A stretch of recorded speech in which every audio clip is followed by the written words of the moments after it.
It's been a long day, and I got up real early today and got my oil changed. And just on a side note, somebody broke into my car about a week ago, and the way I know is when I open the door, I noticed that glove compartment was open. Glove compartment was emptied out into the seat. So, and then the rugs in the back of my car was pulled up. And based on what I can tell, they didn't actually take anything. And the reason is that I keep my car title safe and secure somewhere else. So I could tell based on the pattern of the papers and how they were laid out, my registration papers and that sort of thing, that that's probably what they were looking for. They left all the other useful things like my shades that I like to wear and all of my KN95 face masks. So they left all of that and the car manual and all that. They just left it on the seat, right? With the car, the glove compartment still open. So it's like, I didn't sweat it. I didn't let it bother me. And I was like, okay. They came, they saw, and they went. And they didn't find what they were looking for. And so that's a lesson I learned from the last car I had, right? The one before this one, where I would leave the car title in the car. But, over the years, it's like, you know what? I probably don't want to leave that in the car. So I took precautions years ago to just secure my car title in another place. And I don't leave it in the car. I don't leave it in the car. So I don't leave anything of real value in the car. They also went through, what's that little compartment between the driver and the passenger seat? You could pull it up and you got stuff stored in there.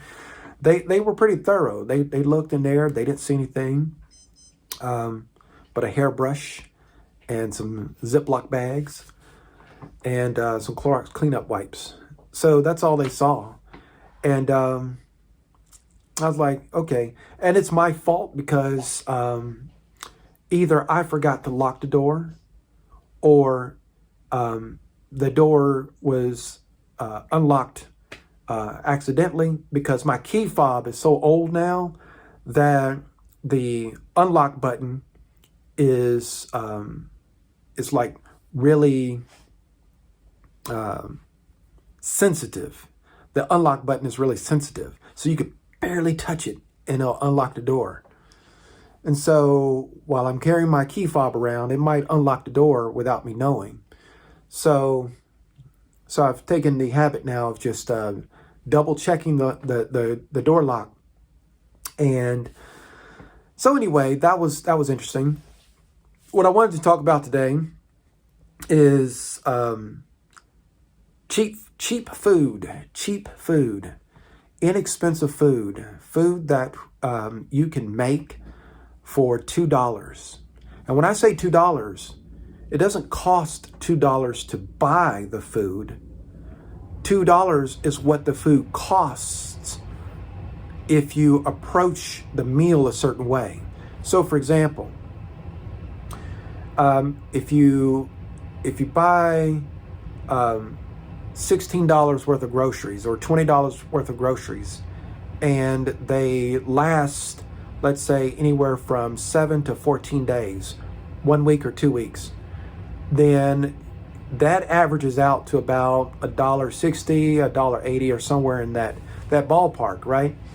And so if you take those groceries and you're eating off of those groceries over a 1 to 2 week period, you're spending less money. And so in this recessionary time, this time of economic distress, I'm just sharing what I do on a regular basis. I cook most of the time, and I cook one meal. Most of the time I cook one meal, and I eat that one meal, and it carries me the majority of the day. And then later in the evening, I might, you know, snack on some chips, some organic non-GMO chips that's currently on sale for $3.50. But and then you can combine that with some guacamole. What you eat at night doesn't have to be heavy. It just has to be something that, you know, satisfies whatever you got going on, and then you're done and you go to sleep or whatever, and that's how you roll. So let me show you a couple of things, starting with this one is a A to Z. It shows you from the first cut all the way to the first bite.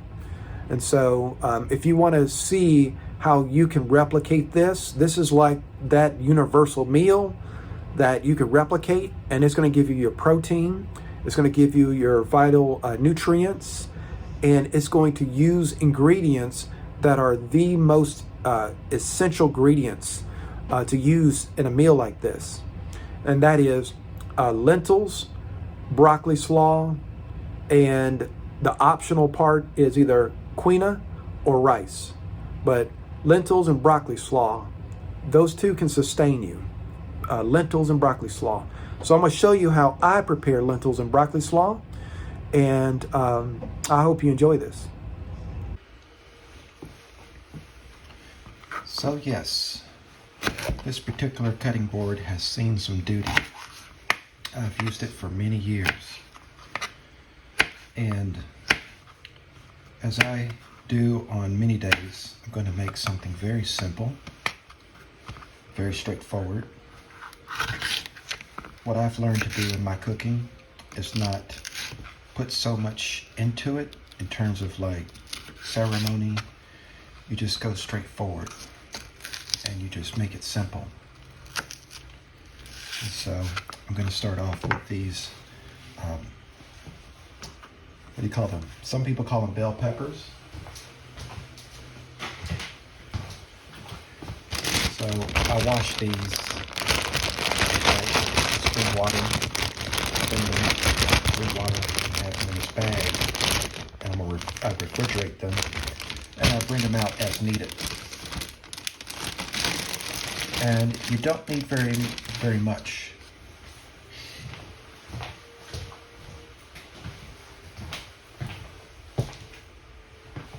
One of the secrets to having a meal just about every day is that your body doesn't actually need a lot of ingredients. And even as I say that, I still, I pulled too much here. It's just two of these. It's just two of these. That's what this is. And I'm cooking this without oil. I've done that for almost a year now, and you'd be surprised how well meals come out when you cook them without oil. And in this particular case, I'm going to basically put this in near the end. So I don't cook my vegetables first, I cook them last. And the reason why I cook them last is because beans and rice takes much longer to cook. And so when you cook the things that take the longest first, your overall cooking goes a lot better. So what that means is you start your beans and you start your rice. You start that first, and you just let them get going. And so this is how I peel my onions. I just did a little slit, and I just pull this outer layer out, and I throw it away. And I find that makes it much easier.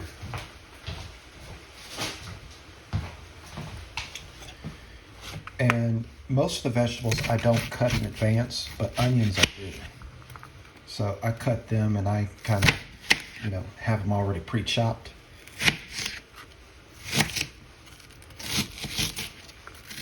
So I really don't like taking a lot of time with onions. So if it's a large vegetable, like a whole head of cabbage, then I'll pre-cut it. But if it's a smaller vegetable, I'll prefer to keep it intact. And I use these little storage bags, right? They're very inexpensive. And I keep the box like this. So I didn't buy 100 bags. I did a long time ago. But these days I might get 20 bags, but I use the same box to store them in.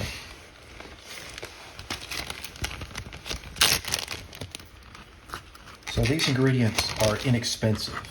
And that's the real reason I'm making this video is we're looking at inexpensive ways in this recession and in these times to have healthy meals.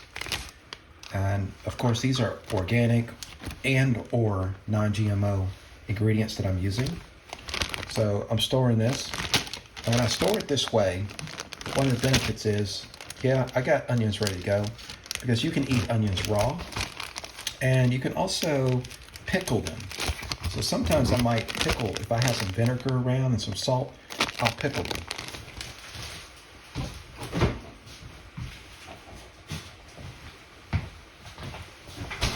So I'm building up my ingredients. I don't plan these meals in advance. I just kind of say, okay, getting ready to cook something, which combo? Like I say, you're keeping it simple, so it's not going to be so much.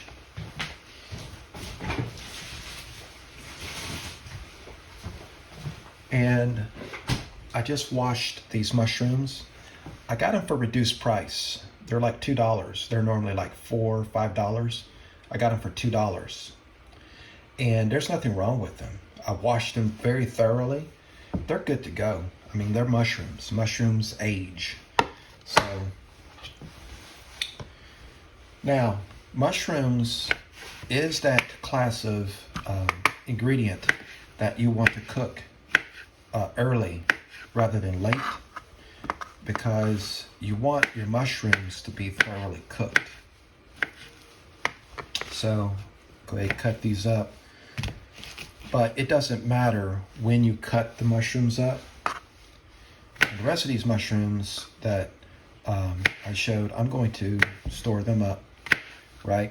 And even though they're freshly washed and there's a lot of moisture, you'll be surprised how much moisture gets sucked into the inside of the mushrooms. So they'll look dry on the outside, but they'll be totally moist on the inside. So I got that, right? But I also have broccoli slaw. So I got broccoli slaw. So this is actually my main ingredient, my main vegetable. And then these add extra nutrients to the mix.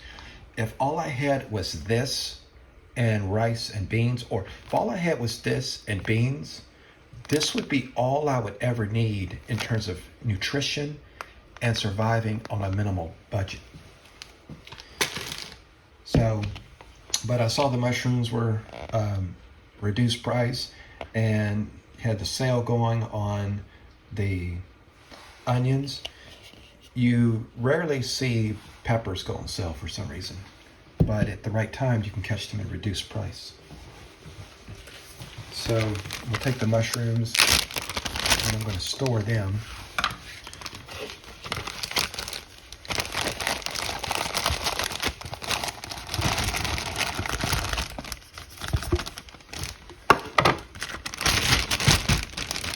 And have those. These can last, if I cut them up the way I just showed, they'll last for anywhere from 2 to 3 weeks.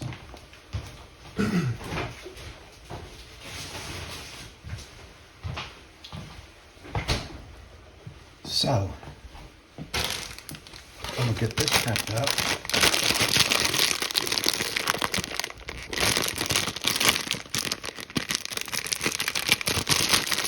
What we have here.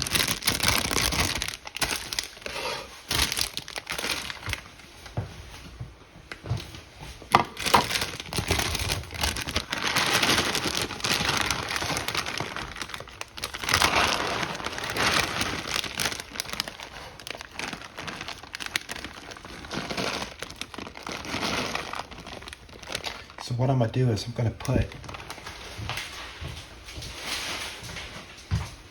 put the broccoli slaw into little baggies.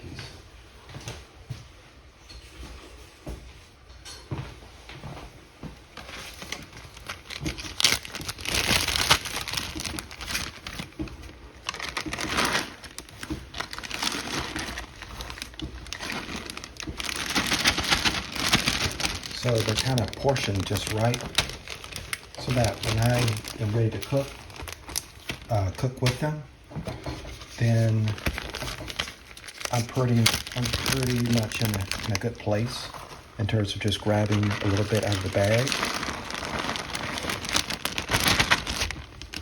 2 handfuls is about enough per bag. You can fill up an entire one of these with that bag I just emptied, but I find that it's more manageable as far as getting this out of the bag, and also it doesn't spoil as fast when you have them in individual bags like that. Certain things need breathing room. So I'm gonna leave this right here because I'm gonna pour it in a pot just like that.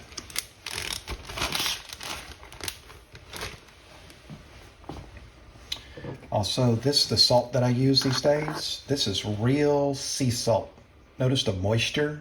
It comes in a bag. You can get real sea salt in a bag, and it's like pretty much straight from the sea to the bag, and it has all of its vital properties when it's set up like that.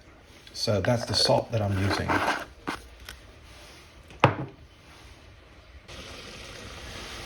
So I found a little trick when it comes to cooking certain beans, like mung beans. It usually takes 8 hours to properly soak them.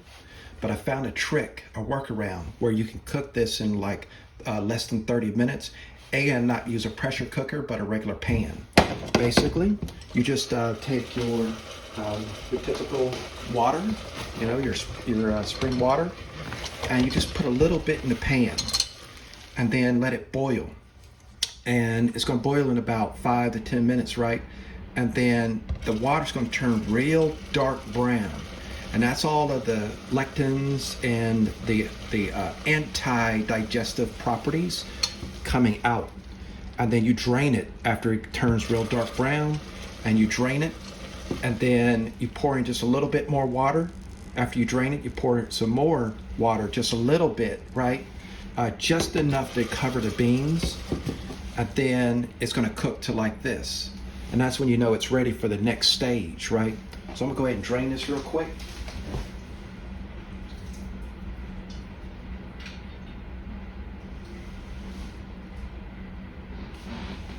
So what I did is I drained these beans out. Yeah, so I drained them out and I put them right back in the pot. So that's how I do that, right? So you drain them out, and then what you're gonna do next is, now you're ready to actually put water in there. Let's put some water in there. So now we got water in there. So then, what I like to do sometimes is combine beans. So that was Moong Dal, M-O-O-N-G, Moong beans. And then these green lentils here, they cook in about 15 minutes, according to the directions. I found it to be accurate. So then I'm gonna mix that in. So I'm gonna have 2 bean varieties mixed together. These type of lentils, they actually cook down into like a nice flattened texture, right? And so in some Ethiopian restaurants, you'll see the lentils cooked to this nice soft consistency with a little bit of natural glaze on it. And so these lentils do about the same thing, right? And so when you have these 2 beans together like that, you end up with a very nice dish, a nice texture. And so you let that boil for a little bit. So I also have this quinoa, right? Quinoa, as I like to, and I put a little chopped garlic. I put a little chopped garlic in there, right? And so I put it on medium heat. I didn't want it to boil. The directions say you should let it boil, but by putting it on medium heat like this, I'm letting the temperature rise more slowly on this. And I can already see some of the kernels at the bottom expand out. And that's a good sign. That shows you that it's on its way. But you can control your cooking. You don't always have to go precisely by the directions. If you know what's going to happen to the food when it reaches a certain temperature, you can stretch that time out. So like when I was cutting those vegetables, some people are like, oh no, my water's boiling. And if I cut the vegetables while the water's boiling, it's going to be a problem in the kitchen. Well, you can control that by controlling the temperature. Things don't have to boil at the time the directions say. You can run things at a low temperature. So then when you're finished with your preparations, because not everybody prepares everything in advance. So this allows you to cook like a freshly cut and prepared meal without having to do the prep ahead of time. So if you're busy and you're working and you're moving around and doing all this kind of stuff, right, you can still make meals in 30 minutes or less using these techniques that I'm showing. And so the quinoa is actually coming along pretty well. And then what I want is to make sure I pay attention first to the mushrooms. So I'm actually going to cook it all together, right? So it's kind of like the Chinese hot pot method, just a little bit without all the sauces. So I'm going to mix all this together. And there's no issue with that because, it's all going to the same place when you eat it. But you can ruin the dish by having the flavors mixed the wrong way. But this way actually works, where you can mix rice and vegetables together. You want the rice to get further along in its cooking before you do this. Because the whole key is to make sure that the rice, or the grain in this case, the quinoa, is done properly or well on its way. And then you want the mushrooms to be properly cooked, right? Which they will be. And since I cleansed the mushrooms with spring water, then the only moisture that's going to come out of the mushrooms is spring water. And then the mushrooms will be properly cooked and well done. And then, and by the way, you could do all of this without covering the pot. If you manage the temperature right and you monitor it correctly, you don't really need to have the lid on top of it. The lid will actually work against you because you want much of this moisture to drain out. So that's part of the point of boiling this, right? And so, so I had this on medium heat, and then I had reduced it down to a quarter heat, right? Down to very low, right? And then I'm going to raise the temperature up again. So the temperature is coming back up on this pot here. So I'm gonna bring the temperature back up. And this is how you actually cook on the fly, right? And this is already getting ready to boil. And then when I see the white foam really come up on this, I'm gonna use this spoon, right? I'm gonna use this spoon and I'm gonna scoop up some of that white foam. You don't want to actually consume a lot of that white foam because that is acid. That is actually acids. And some people can digest that. Part of the reason why you soak beans in the first place, if you soak them properly and you sprout them, is you actually reduce these acids. But with the shortcut that I'm using here, you still get these acids and you want to reduce them down. So that's what I'll do with this, is I'm going to capture some of this, and you don't have to go overboard. You just want to get rid of some of this that you see, because the more severe acids are going to float to the top. right? So that's what we have there. And so now, if you really want to get all the acids out, if you do put a lid on it so that it starts boiling fast, if you put a lid on it so it starts boiling fast like a pressure cooker, then that's going to cause more of that to come out. But it's going to come out naturally anyway during the cooking. So, but for those that don't have a pressure cooker, this way will work as well.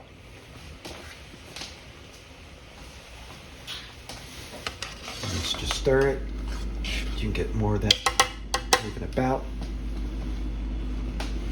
And you definitely want to do this before you put salt in the water, because what the salt will do is it will bond with the acids, and your body will still digest it. It just won't digest it as well as if it would if you reduce the amount of acids completely.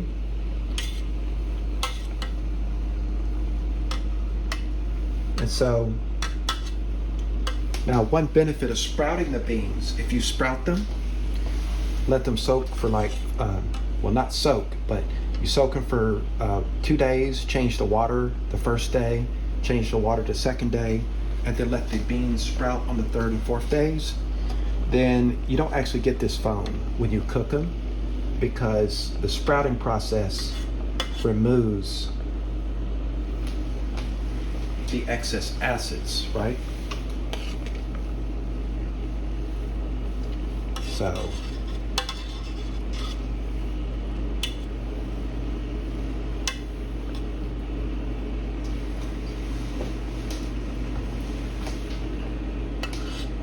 I'm gonna leave it like that.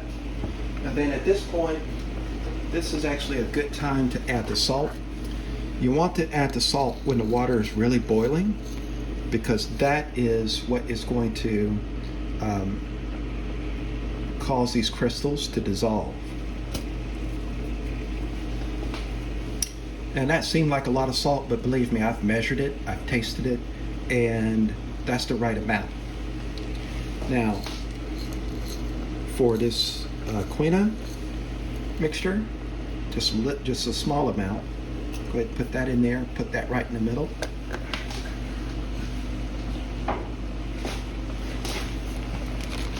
And I'm also going to take some seeds.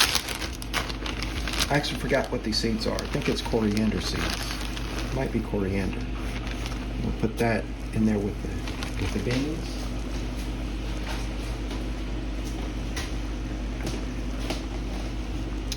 And then I'm going to increase the temperature on the quinoa and mushrooms so it comes up a little bit. And then as this starts to boil a little bit and I see the color change on the mushrooms, that's when I put a lid on it and allow the steaming action to take place, because you want to steam this a little bit.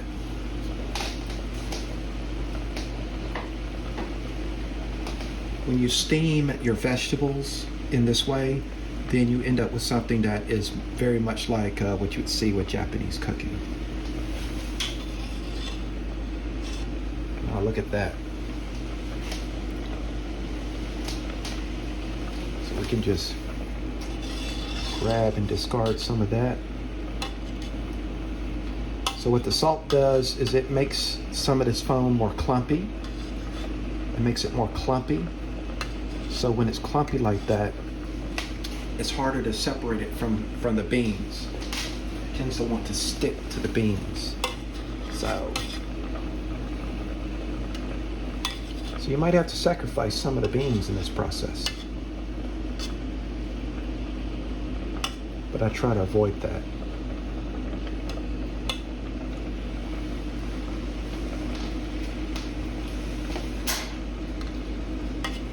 So what you're seeing is this cooking process in real time.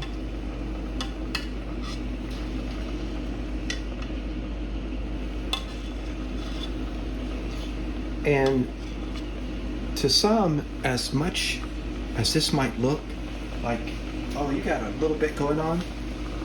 This is actually the simple version. This is the simple version. And I got my lid ready for this part here. You rarely want to put a lid over this because you want that water to actually drain down. Now you'll use a lid on beans if you're trying to do a simmer. You're trying to simmer it over like an hour or so.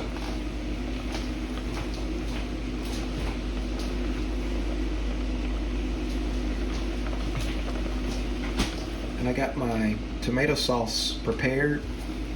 Crushed tomatoes.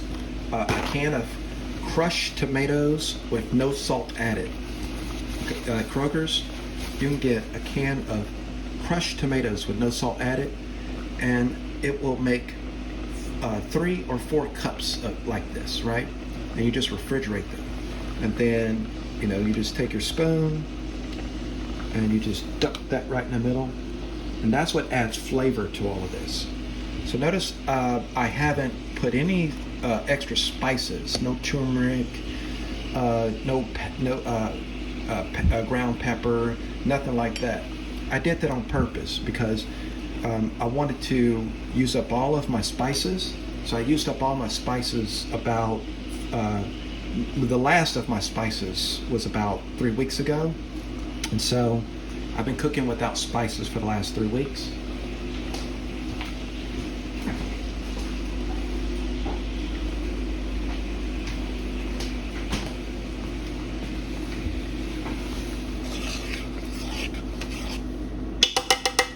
And one of the things you can learn from cooking without spices is the true flavor of food. You know the true flavor. So the quinoa looks like it's pretty much done, but you can't actually overcook quinoa when you're simmering it. So we're going to use that to our advantage here when cooking these vegetables, because I still have enough water left in here that I can start putting some vegetables in. The key with vegetables is you don't want to overcook them, because you will lose nutritional value if you overcook your vegetables. So you want the vegetables to be cooked just right. You also don't want to immerse them in the water. You want some of the vegetable to be exposed to the air. So that's why I do that like that.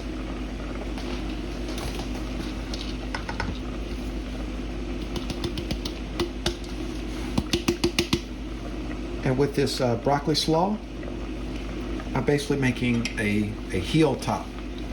And you don't have to be so into scraping every little bit out of here. There's nothing wrong with having some raw bits left behind.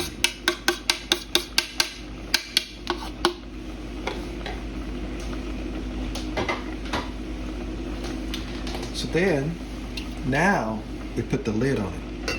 As you saw earlier, we got some salt in the water, so there's going to be some sodium in the water, so that's good. And I'm going to let this simmer. And if the water does not boil out of this fast enough, that's okay, because I got 2 options. One, when I know that the beans are truly done to the level that I want, and here's what I mean by that. In about 10 minutes, these beans are going to be real soft, and they will still look like this, and it's actually done. But what I want is for those beans to actually collapse, right? Because when they collapse, when they become almost paper thin, so you can cook these beans until they become almost like paper thin. And they taste really good when they become paper thin like that, almost pulverized.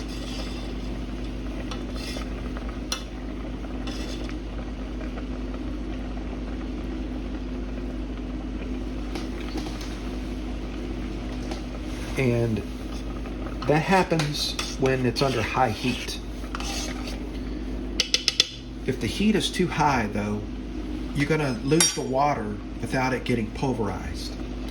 So you want the heat to be just right. So medium heat, just slightly above medium, works very well.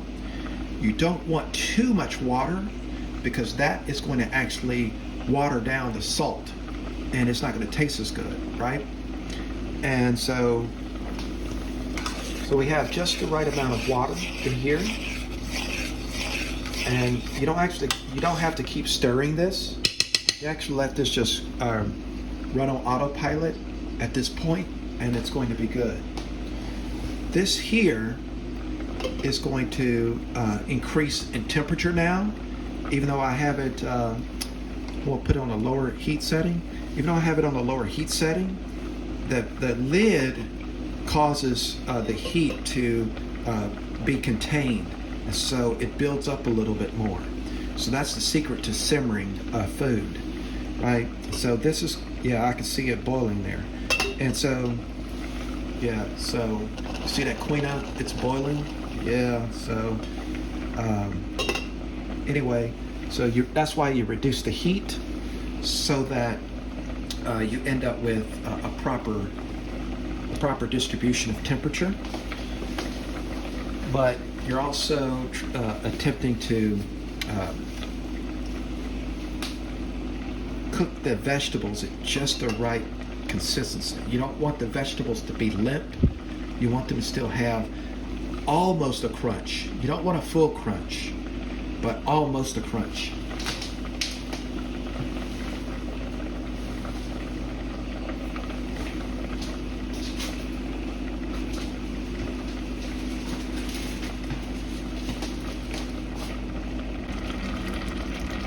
Typically, when the water boils all the way down, and you usually don't want it to go that far, but when it gets all the way down, when the water level gets all the way down, that's pretty much when it's done to a level where you will really enjoy it. So that's really what the big weight is for, right? And this is actually done. So you turn off the heat and just put it aside. Let that sit. Keep the lid closed so it steams a little bit more. It's still cooking, but now it's going to cook at an increasing lower level of temperature, which is going to make it more balanced in terms of how it looks. But here's a sneak peek. This is kind of what it's looking like. Yes. And this is also a good time to stir it. So you do want to stir it. So you have to stir that. There's quite a bit of water still left in here.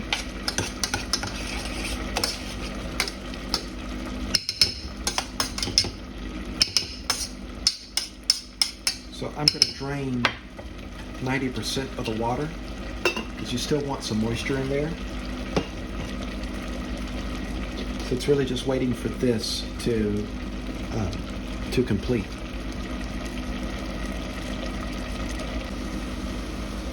We're almost there. Yep, we are pretty much there.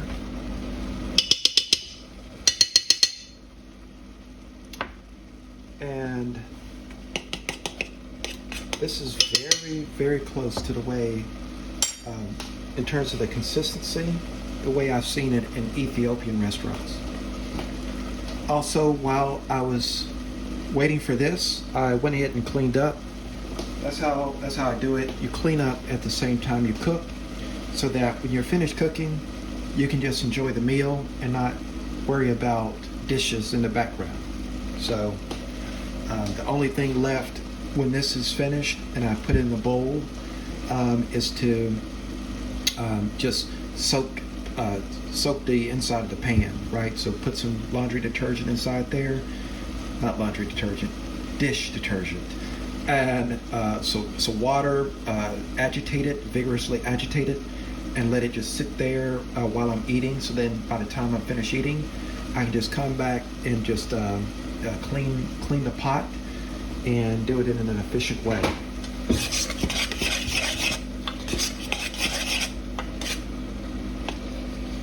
So let's look at the consistency of the beans.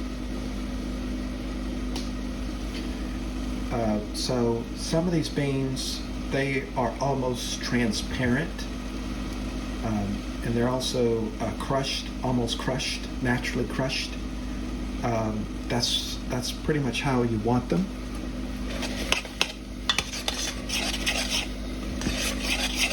Now, if you cook this for a longer time, these beans will be crushed even more, to where they pretty much just like they're melted. The beans are melted, and they taste really good like that. Red lentils, you can cook like that real quick. For some reason, red lentils pulverize in heat more quickly than, let's say, green lentils or black lentils. And you can make like a real soup with just red lentils, and it goes down real fast, and it tastes really good like that. So I've been doing the same experiment with green lentils, and I've been pleased. It's a little different. But the results are pretty good. So I have just a little bit of moisture left. So take it off the heat, because if you let all the moisture cook out, then you actually got to burn the bottom of the pot. You don't want to do that. But this is how it looks. Just a small little bit of beans expanded out into that. So that's how you can actually eat in a hearty way during a recession, during downtimes. And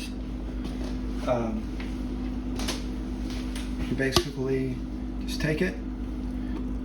Now, some instructions say, hey, just go ahead and let it sit for a while, and that's fine too if you want. But you can go ahead and just put it straight out of the pot into the plate, because you don't eat the beans first. You eat those last. So by the time you get to the beans, they're going to be cooled down. So you eat the beans last, because that's the way your digestive system works best with proteins, is you want to eat your vegetables first. So since I didn't have very much moisture, I didn't have extra water to drain. So it came out perfectly. So it's a perfect side of beans. So then, take the pot off of our vegetables, right? And I'm going to drain this a little bit. So stand by.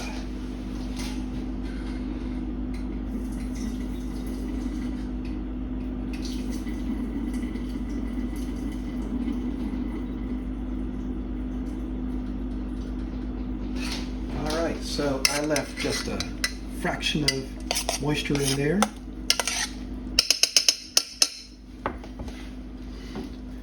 So then vegetables just come right on out with a little bit of quinoa, and the quinoa actually goes great with bean. Actually, any rice or grain goes great with beans, right? And I still got a little bit of quinoa in the pot, so I'm going to scoop that out onto the plate, and let's see what that looks like. And like I said, while that food is it's filling the plate, I'm going to go ahead and pre-rinse. Pre-rinse the pot, and I like to use this particular soap. It's environmental friendly. It doesn't have those forever chemicals, as far as I know, but it's definitely a safer detergent to use on the dishes and many others out there. So you're not going to get as much negative residue for your body. So I just like to let it just sit there. I put it to the side, and we'll come back later and scrub it. Especially the pot of where the beans cook. You definitely want that situation. So you want to get all the residue out first before you put your soap, because you try to make it easy on the soap.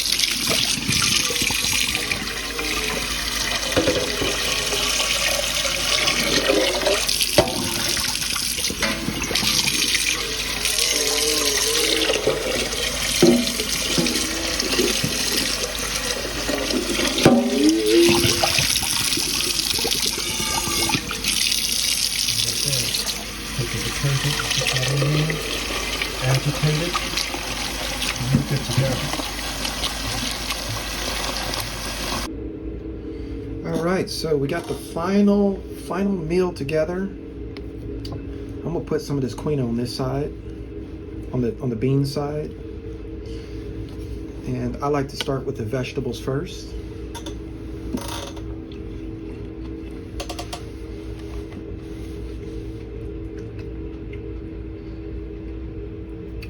The peppers are really good. They mixed with just a small trace of sodium, so they have good flavor. They're not too crunchy. They're not limp. Mix in some mushrooms.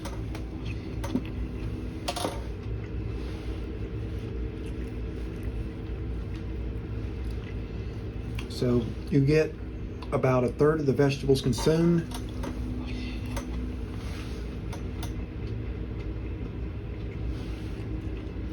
Avoid the protein before then, if you can.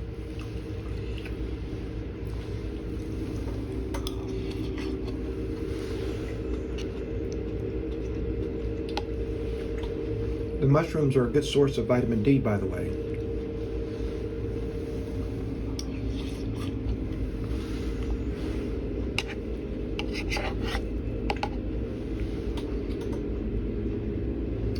Nice clutch of onions with quinoa.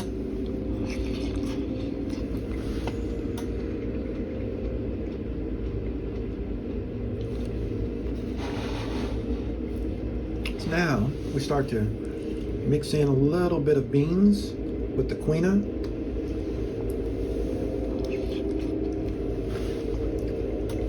That's very good.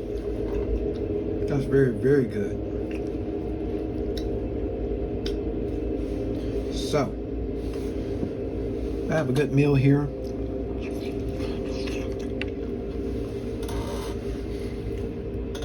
It costs less than $2. When you take the total cost of the ingredients stretched over a week or 2 weeks, you're looking at $2 for a meal like this. This $2 meal tastes better. This $2 meal tastes better than a lot of what you'll see in restaurants.